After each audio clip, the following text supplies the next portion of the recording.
Qatar ക്യാൻവാസിൽ റമദാൻ സന്ദേശവുമായി doctor Taj Aluva.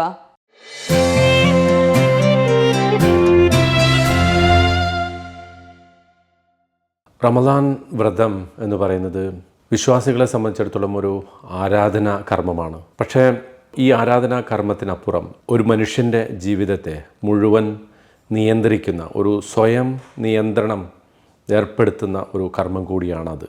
എന്ന് പറഞ്ഞാൽ 11 മാസക്കാലം ഭക്ഷണം ഇഷ്ടം പോലെ കഴിച്ച് പാനീയങ്ങൾ ഇഷ്ടം പോലെ കുടിച്ച് ശരീരത്തിന് മാത്രം പോഷകാഹാരങ്ങൾ കൊടുത്ത് അങ്ങനെ ജീവിക്കുന്ന ഒരാളെ സംബന്ധിച്ചിടത്തോളം ഒരു മാസം ഒരു നിശ്ചിത സമയത്തേക്ക് ഭക്ഷണപാനീയങ്ങൾ ഉപേക്ഷിക്കുന്നതിലൂടെ അവൻ്റെ ആത്മാവിനെ പരിപോഷിപ്പിക്കുക, ഓരോ മനുഷ്യനും അവൻ്റെ ആത്മനിയന്ത്രണത്തെ ശക്തിപ്പെടുത്തുക എന്ന ഒരു സുപ്രധാനമായ ലക്ഷ്യം നോമ്പിനുണ്ട് എന്ന് കാണാൻ സാധിക്കും. എല്ലാ മതങ്ങളും ഒരർത്ഥത്തിൽ അല്ലെങ്കിൽ മറ്റൊരർത്ഥത്തിൽ വ്രതത്തിന് പ്രാധാന്യം കൊടുക്കാറുണ്ട്. വ്രതം എന്ന് പറയുന്നത് തന്നെ അതുകൊണ്ടൊരു ത്യാഗമാണ്. ത്യാഗം ഒരു ത്യജിക്കലാണ്. നമുക്ക് വേണ്ടപ്പെട്ട ഇഷ്ടപ്പെട്ട ഭക്ഷണ പദാർത്ഥങ്ങൾ, ഇഷ്ടപ്പെട്ട പാനീയങ്ങൾ, സുഖസൗകര്യങ്ങൾ ഇതൊക്കെ ത്യജിക്കുക എന്ന് പറയുന്നത് മനുഷ്യൻ്റെ ആത്മനിയന്ത്രണത്തിനും അവൻ്റെ ഒരു അച്ചടക്കത്തിനും ജീവിതം കൃത്യമായ ഒരു നിയന്ത്രണത്തിൽ കൊണ്ടുവരുന്നതിനുമൊക്കെ അനിവാര്യമായ ഒരു സംഗതിയാണ്. അതുകൊണ്ട് തന്നെ നോമ്പ് ഏറ്റവും അധികം പ്രോത്സാഹിപ്പിക്കുന്ന സംഗതി, അല്ലെങ്കിൽ നോമ്പിൻ്റെ ലക്ഷ്യമായി പ്രധാനമായും പരിചയപ്പെടുത്തുന്ന സംഗതി ജീവിതത്തിൽ ഒരു സ്വയം നിയന്ത്രണം സാധ്യമാക്കുക എന്നതാണ്. അതോടൊപ്പം തന്നെ പ്രധാനമാണ് ഒരു നിശ്ചിത സമയത്തേക്ക് പട്ടിണി കിടക്കുമ്പോൾ മറ്റുള്ളവരുടെ, ലോകത്ത് കഷ്ടപ്പെടുന്ന ആളുകളുടെ വിഷമങ്ങളെക്കുറിച്ച് അറിയാൻ നമുക്ക് സാധിക്കുന്നു. പലപ്പോഴും നാം ചിന്തിക്കാതെ പോകുന്ന ഒരു സംഗതി, നമുക്കുള്ള അനുഗ്രഹങ്ങളെക്കുറിച്ചുള്ള ചിന്ത നമ്മുടെ മനസ്സിലേക്ക് വരാതിരിക്കുന്നു, അല്ലെങ്കിൽ മറ്റുള്ളവരുടെ ഇല്ലായ്മകളെക്കുറിച്ചുള്ള ചിന്തയെക്കുറിച്ച് അത്തരം ചിന്തകൾ നമുക്ക് നഷ്ടപ്പെട്ടു പോകുന്നു. ആ ഒരു ഓർമ്മപ്പെടുത്തലാണ് ഒരർത്ഥത്തിൽ വ്രതം ചെയ്യുന്നത്. ലോകത്ത് ഏതാണ്ട് 15,000 കുട്ടികൾ ഒരു ദിവസം ഭക്ഷണം കിട്ടാതെ, പോഷകാഹാരം കിട്ടാതെ മരിക്കുന്നു എന്നാണ് കണക്ക്. കുട്ടികൾ മാത്രം.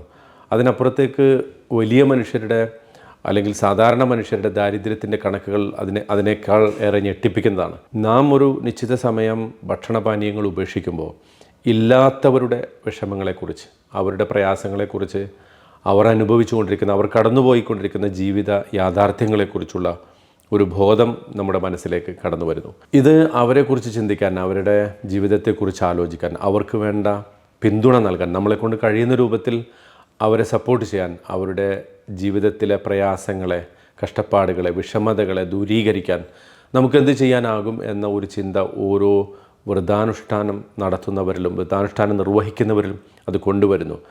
ഈ ഒരർത്ഥത്തിലാണ് റമദാൻ ഒരു മനുഷ്യ സ്നേഹത്തിൻ്റെ, മാനുഷികതയുടെ ഒരു പ്രതീകം കൂടിയായിട്ട് മാറുന്നത്. ഇപ്പോൾ ഈ നാം ജീവിച്ചുകൊണ്ടിരിക്കുന്ന ഖത്തർ എന്ന് പറയുന്ന ഈ നാട്, ഇവിടുത്തെ എല്ലാ അന്തരീക്ഷത്തിലും, ഇവിടുത്തെ എല്ലാ പരിതസ്ഥിതിയിലും നമുക്കത് കാണാൻ സാധിക്കും. ആ ഒരു മനുഷ്യ സ്നേഹത്തിൻ്റെ ഒരു പ്രതീകമായിട്ട് ഈ രാജ്യവും ഇതിലെ ജനങ്ങളും ഇവിടുത്തെ ഗവൺമെൻറ്റും ഇതിനെ മറ്റുള്ളവർക്ക്, പ്രയാസങ്ങൾ അനുഭവിക്കുന്നവർക്ക്, ലോകത്തിൻ്റെ വിവിധ ഭാഗങ്ങളിൽ കഷ്ടപ്പെടുന്നവർക്ക് സഹായങ്ങൾ എത്തിക്കുന്നതിൽ എന്നും മുൻപന്തിയിൽ നിൽക്കുന്നത് കാണാൻ സാധിക്കും.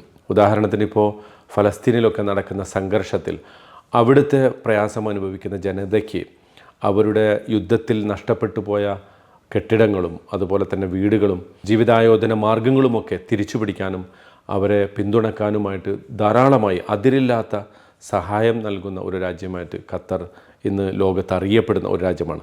വെറും ഫലസ്തീനിലോ അല്ലെങ്കിൽ അത്തരം പ്രദേശങ്ങളിലോ മാത്രമല്ല, ലോകത്തിൻ്റെ വിവിധ ഭാഗങ്ങളിൽ, ആഫ്രിക്ക പോലുള്ള, കെനിയ, എത്യോപ്യ, ഉഗാണ്ട പോലുള്ള പ്രദേശങ്ങളിലൊക്കെ തന്നെ എവിടെയാണോ മനുഷ്യർ കഷ്ടപ്പെടുന്നത് അവർക്ക് സഹായം എത്തിക്കുന്നതിനും അവരെ കൈപിടിക്കുന്നതിനും അവരുടെ കഷ്ടപ്പാടുകൾക്ക് സാമ്പത്തികമായ പിന്തുണ മാത്രമല്ല രാഷ്ട്രീയമായും ധാർമ്മികമായും ഒക്കെ പിന്തുണ നൽകുന്ന ഒരു രാജ്യമായിട്ട് ഖത്തർ മാറുന്നതിൻ്റെ പിന്നിലുള്ള ഒരു പ്രേരണ എന്ന് പറയുന്നത് ഇത്തരം ആരാധനാ കർമ്മങ്ങൾ ഉദ്ഘോഷിക്കുന്ന മനുഷ്യ നന്മയും പരസ്പര സഹവർത്തിത്വവും കഷ്ടപ്പെടുന്നവരോടുള്ള ഐക്യദാർഢ്യ മനസ്സുമാണ് എന്ന് നമുക്ക് കാണാൻ സാധിക്കും. Thank you. Momentum Media proudly presents Qatar Canvas in association with Isuzu Qatar and Christian SVP.